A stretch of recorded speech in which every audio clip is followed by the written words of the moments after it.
Hi there, another video for my Tactics for Happiness blog.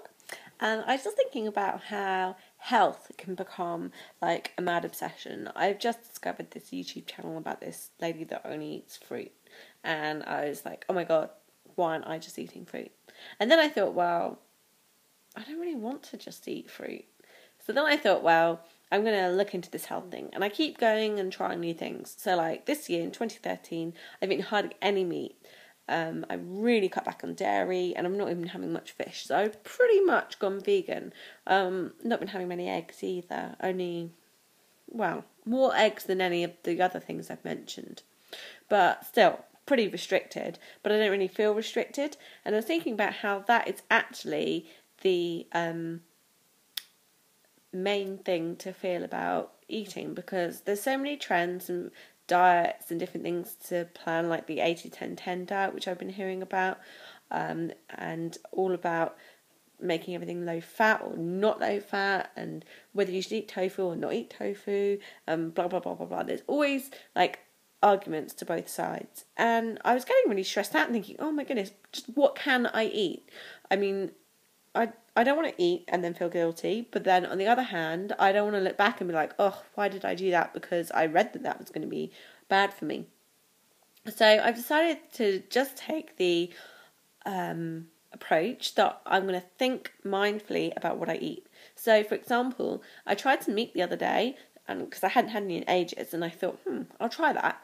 But actually, I took one mouthful and was like, I don't want to eat that.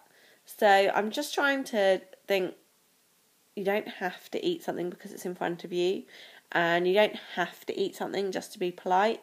And that's a pretty big thing, because I've always been brought up that you should take what you're given, finish your plate, and I'm a grown-up. I don't have to do that. So I think it's really important to think about what you're putting in your mouth and why you're doing it, because I'm a massive comfort eater, and now I've acknowledge that I'm a comfort eater, I'm actually able to conquer it a bit better, and it's much easier to control cravings and things, because sometimes I just think, I know this is a craving and I know I'm not hungry, so I can do stuff to cope with it, like go for a walk, have a glass of water, distract myself, just find something else to do, and then after a little while I think, oh, that craving's gone. So it clearly wasn't hunger. I didn't need to eat whatever it was that I was deciding I really needed to eat at that very moment. And I think that by getting on top of those kind of things, I feel really proud of myself at the end of the day, when I think, do you know what, I resisted things that normally I would just think, oh, I deserve this chocolate, or I deserve this packet of sweets. And I don't even eat them. They don't make me feel better afterwards. I just hate myself for having eaten stuff that I didn't even particularly like.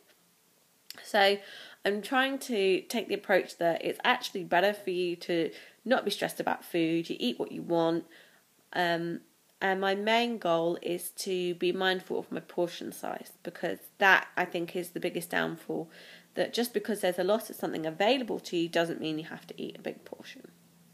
So I was just thinking about that, and I was wondering about whether you've had any experiences with that, yo-yo dieting, trying lots of different fads and what it's done to you, and I'd love to hear back, what your successes and what your failures have been based on that.